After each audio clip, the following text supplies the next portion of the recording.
Well, hello everyone. So last time we did this texture effect where we combine the textures, which is nice. And this time we're going to cover blur effect. So if you've been following my other series, WebGL series, I already described it there. It's just that this time we're going to actually implement it in WebGPU. So what's blur effect? Well, it's simply a blurring of an image. We have example here, and then what we're concerned with is this function, and I'm going to quickly describe how it's going to work. You can read about it as well, but actually it works really simple. So for example, look at these values here, maybe this horizontally. So it works, well, first we need to describe Gaussian curve. So it's a bell-shaped curve, and what it means is, for example, look at this value here, and let's imagine that we have pixel somewhere over here, and then we sample this pixel with, for example, this value, right? We multiply this value, and then it has high contribution, but then we move, let's say, pixel to the right, pixel to the left, and we sample here and here, right? And then we get smaller values right here, and then we advance further, right? And advance further to the left as well, and then we get these values here. So that's sort of how it works. But notice that this is actually 2D. So what it means is we're going to have some small pixel here, which is our main pixel. So let's say this contribution. Then we will move to the left, to the top, bottom, right, and then diagonally as well, right? So we're moving, and then we're just selecting smaller and smaller contribution from the main pixel. But the kicker is, since this is 2D array, and 2D is kind of expensive when you talk about pixel or fragment shaders. So what we're going to do instead is do a vertical pass, or horizontal pass first, and then do the vertical pass. So yeah, that's what we're going to use. It's going to be two passes, so we're going to render to one texture and then use the texture for second pass, and you're going to see how it works. So let's get started with implementing it. And for start, we can just create a blur effect. So this is going to be our shader, and I'm just going to zoom this a bit. I always forget to zoom in. All right, and for that we can just take our post-process shader and then copy paste it. So the vertex will remain the same, fragment will remain almost the same. We're just going to rename this function. So let's call it fragment main horizontal, and then similar we're going to have the vertical as well.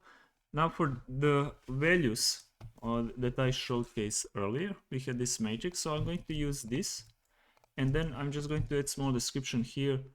This is sampled only once, so this will be our middle pixel, so basically middle pixel, and then these are sampled twice, left and right, or up and down if it's vertical. So and then from middle, and then this same things applies for this. So it's actually 9 values. It's just how are we going to sample them. It's going to be a bit different, but anyway, let's forget about that. So first of all, what we need is to know our pixel step.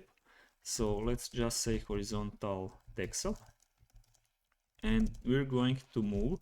How are we going to get it? Well, to get size of 1 pixel, we need to divide 1.0, right, with the texture width. So how do we get texture width? Well, there is a built-in function, texture dimensions, and then we pass texture to it, and then we can just get an X. And since these texture dimensions, there is no, I don't see any help here, but if you look for WGSL texture dimensions, it returns actually a whole number, so we need to cast it to float.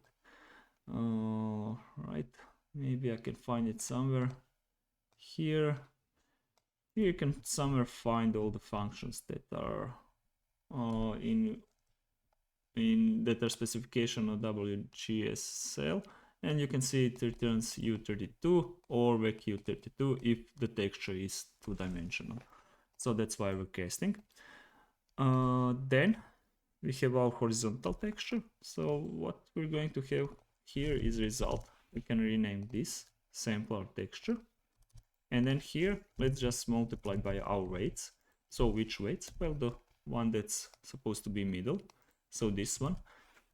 And these values, right, they should add to 1. So this, and all of those, if you sum them up and multiply by 2, you should get roughly 1. And then this is just applied once, because this is a middle pixel. Then we have this, that's good. So now we're going to have for loop for var I equals 1, I is less than 4, I plus plus. So simple loop. We're starting from 1 because we're skipping the first one. Then we can define offset. It's of type vector2 float horizontal pixel, and then we can just multiply by this I, just cast it to float. This will give us our offset, and then we can create sample coords, right? So we had our fragment data, texture coordinates, right, that come from vertex shader, and then just plus this offset, then minus this offset from 4 left coordinates. So we have our coordinates, and now we just have to say result plus equals texture sample. We're using a texture similar to this one. It's just that we're going to use these sample coords, right, for texture coordinates. So sample to the right. And then similarly, we're going to sample to the left. So pass sample coords left and multiply with weights. And that's basically it. So we just need to return the result. So we can say result RGB or XYZ. And that's it for the fragment shader. So we're going to add here vertical as well, but a bit later. Let's first implement what we have here, and then let's just create here blur effect. So I'm going to copy paste post-process effect to blur effect. Just copy paste, and here let's rename to blur effect, and let's start implementing it. So for this, what I'm going to need, so we're going to need 2 render passes. So let's rename this render pipeline to GPU horizontal pass pipeline. So we're going to have to do the vertical one. Texture, let's rename it as well. So it's going to be horizontal pass texture.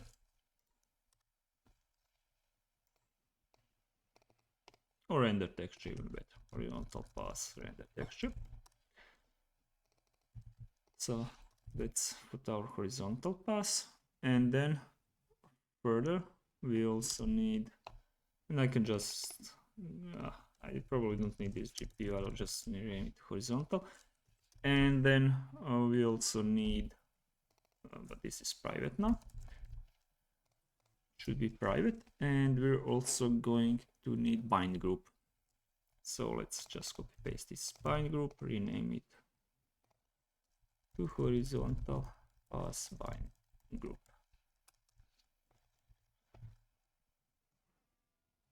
Okay, all right. Buffer remains the same, we just have 1 buffer, there is no need for more. And then let's see, we had this empty texture, that's quite all right. Well, everything is largely all right for now. We're just going to say here public get render texture. So it can be either texture, or later we're going to have a null as well, but let's just return our horizontal pass render texture, and then now effects factory. Sorry, I need to do one thing that I forgot to do, which is vertex main is alright, but fragment main is not fragment main anymore, because I changed the function name. It's called this is effect, not effects as well. Fragment main horizontal. So if I go to blur effect, we need to rename this, so the fragment entry point is different. And here I forgot to actually take it. Basically it's blur effect, and let's go to effects factory. So we're going to have blur effect, public async create blur effect, and then blur effect, and then we can also say return, here returning blur effect. Okay, that's done. So we just need to create it in our main, and let's set this process effect, create blur effect. We're going to remove all of those, and here it's not get screen texture, it's rather get render texture, and you can already see we have some kind of blur. So we just now have horizontal blur. Let's do vertical also. So where do we start? Well, we can start with our fragment, well, our shader. So we're going to have similar shader to here. So we can just say vertical here.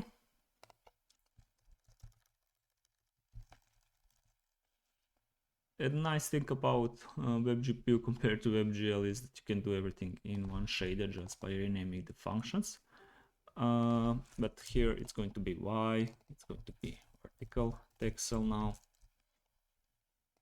Here it's vertical texel, but 0, 0 comes first because we're going to the Y coordinate now. So we can call this up, down. And then we can just move here, here, and that should set us for vertical pass as well. So now we just have to deal with our blur effect, and now it gets really interesting because we have to combine multiple pipelines. So let's do that now. So this is similar. So we're just going to have vertical, vertical, and vertical.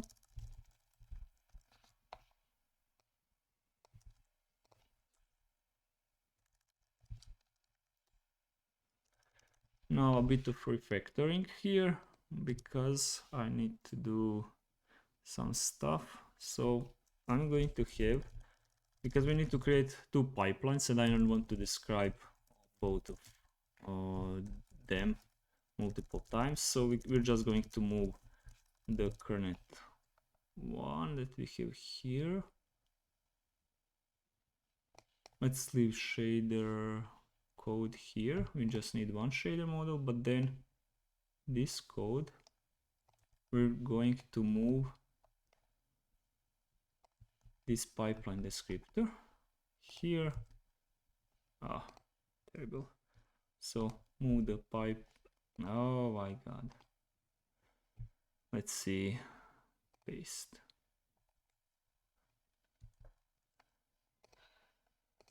Okay. So to create pipeline, move this descriptor, GPU pipeline descriptor, and then we need to modify some stuff.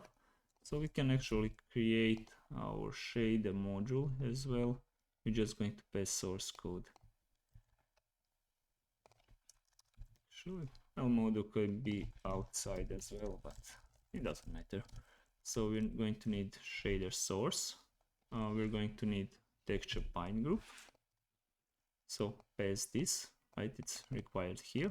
And then for the last parameter, we just have to say which kind of pass it is. Is it a horizontal or vertical? So we can just say horizontal boolean. And then we had this here.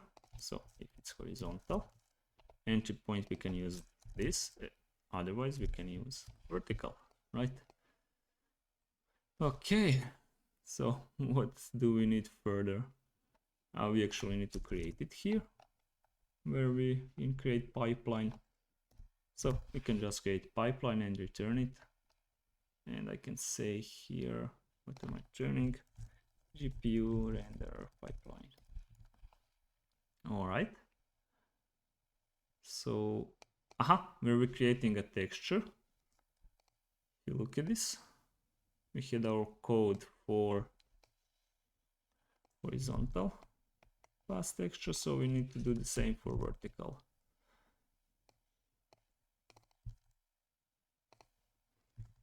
Okay, that shows the texture. So then we had bind group layout, so we need just one bind group layout. We can use it for both. But this horizontal path bind group, so we need to do vertical path bind group as well.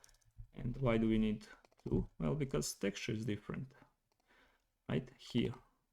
So this is vertical path render texture, and this is vertical path render texture. So one for horizontal bind group and one vertical path bind group. So here we're going to say shader source. Oh no, we created this function, right? This create pipeline. Shader source, texture bind group layout, true for vertical. And then for horizontal, this is true. For vertical, you're just going to set this to false. Now it works, but that's not, we're still not doing vertical paths. So that's the neat part now. Let's do that.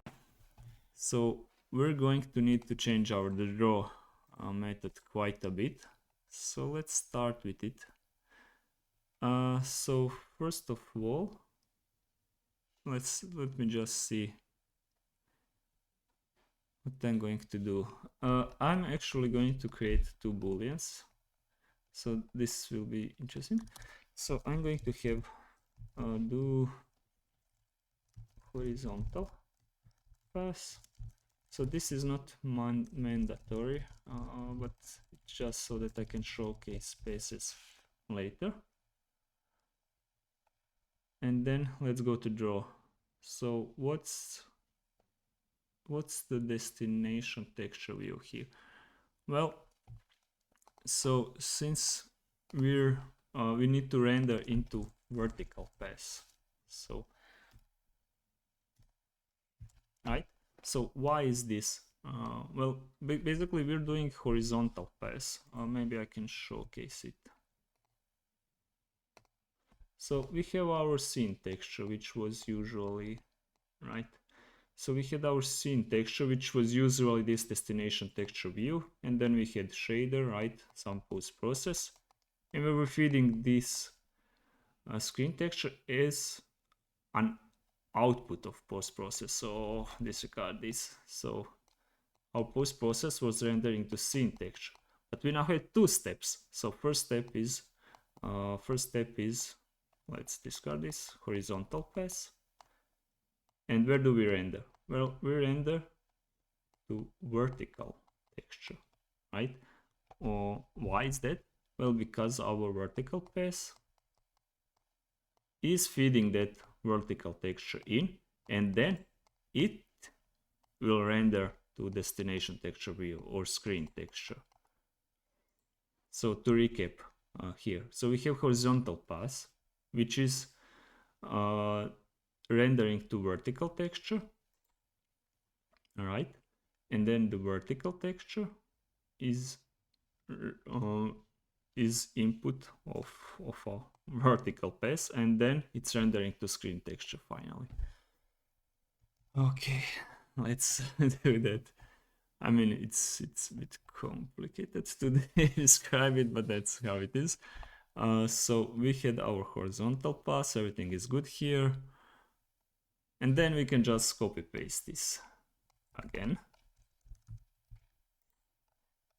And I actually wanted to do this because they're similar. But let's do just this quickly so that it's scoped. So just create this, and this will kind of scope it so that I don't have to rename all the variables. It's not important right now. So we have our horizontal pass. Sorry, this is vertical pass. The first one is horizontal pass here.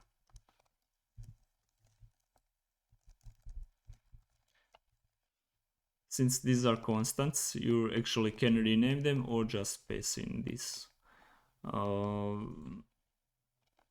brackets so that you scope it inside. So what is the texture view here? Well, the texture view here is actually destination texture view. So we're going to say destination texture view. So now we're rendering to screen, right? First we're rendering to vertical pass texture, which is used by vertical pass here. So we have to actually use that. So vertical pass pipeline. So vertical pass spine group. And that's it, I think. Yes. Okay. It works. It blurs in both directions. Let's just confirm it. So if both shaders are used, how can you confirm it easily? Well, you can just manipulate the result a bit. So let's say red is 1.0. Okay, it's red. This one works. So if I paste blue here or something else, it's purple. If I remove red, okay, that works. So we're now sure that both shaders are used and that our pipeline is complete, which is perfect. So now, last step that I want to do is I want to actually use those booleans that I have created so that we can control if we want to show vertical pass or fragment. Sorry, if we want to, vertical or horizontal pass. So let's do that now. For that, we're going to have to manipulate this get render texture a bit. So for that, just let me think of a logic. So if we're doing horizontal pass, we can return horizontal pass render texture. So we're going to render our scene to horizontal pass texture, which is used by horizontal pass, right? And then if we're doing the vertical pass, we can return vertical pass texture. Otherwise, we're just going to return null and not going to use it. So we can say also here returns null. Okay. Then here we had already placed this. If this do horizontal pass, if we're doing horizontal pass, but we cannot just use this texture view like this anymore. So first of all, we need to check, since we have our vertical pass. So if we're doing the vertical pass, where do we render? Well, we render to this texture.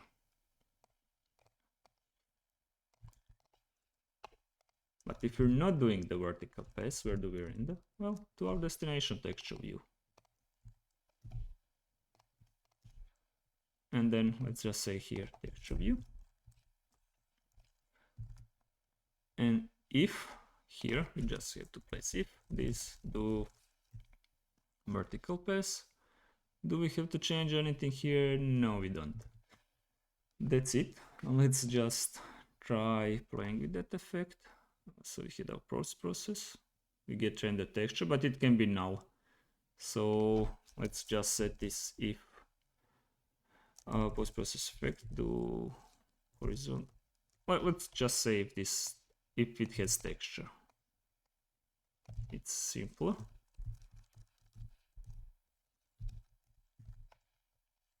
And then we can say this.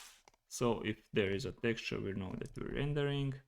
And similar here, if process effect render texture, we know that either horizontal or vertical pass is on. Or you can just check, do vertical or horizontal pass checks, and then let's say post-process effect do horizontal pass false. So post-process effect do vertical pass is false. All right, our original image. Let's just play further. So if this one's true, this one's true. And let's just create some logic that will manipulate it. So let's go to our index. And here, we can do two inputs. So let's just change this to horizontal.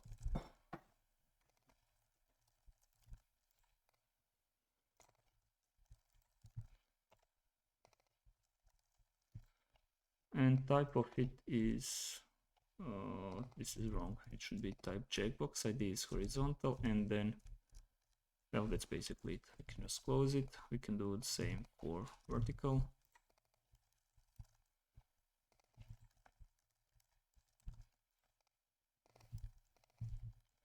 And then in main, let's just use those somewhere over here. Document get ID horizontal. So what are we doing? Add event listener. Click. If it's clicked, so what do we do? Well, we will flip, right? Notice this negation. So we're going to flip horizontal pass, and then we can also say here, for example, we can pass element here. Edit target as HTML button element. Let me just check this quickly. No, this is wrong. Suggestion. So checked. Wrong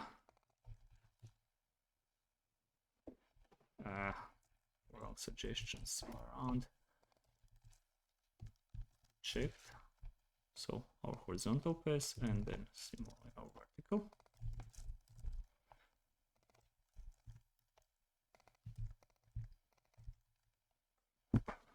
All right, let's see if that works. And that should be it. So our horizontal, our vertical. I'll just have to fix one minor thing here. Let's just say by default checked. Checked. And let's try again. So our horizontal works. Now we have a bug. I'll just iron it out quickly. All right, I think it's just smaller bug. So I was testing this a bit. So if we turn off both of these, it gets stuck.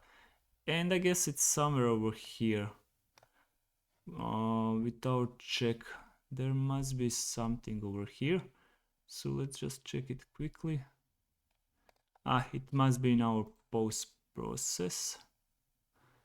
No, somewhere. I probably forgot something in our sprite renderer. No, not sprite renderer, our renderer. My bad. Where are you? Oh, it's actually in engine. So here, somewhere I probably used destination texture not so carefully. So it's probably somewhere here. Let's check. Right, I think I found it finally. Obviously, kind of small error, but you notice this destination texture, and we set it once, but then when we unset both of the shaders, we're actually not clearing it up. So I'm just going to do this, engine set destination texture to null, and then let's go to our destination texture, and let's just say that it can be null. And it's already or null, let's say here. So let's just check now this. So if I remove both, it actually works. So you kind of have to be careful around those when you set stuff as destination textures. But anyway, that's it. Hopefully you enjoyed this video. It's a bit complex because you kind of have to, you need to have two, you have to render from horizontal to vertical pass. So it's a bit complex, but it's not that hard, right? So you just have to be careful here. So you need to create a new command encoder when you want to change what? Well, when you want to change this path encoder and then this texture view. So whenever you want to render to different texture, you need to create a new command encoder, and that's the main part here, and everything else is similar, and then you just have to finish that command encoder, and then with it's here similar, right? New command encoder, new destination texture, and then just finish it, and then draw here whatever you want. So that's how it works. Hopefully it wasn't too hard.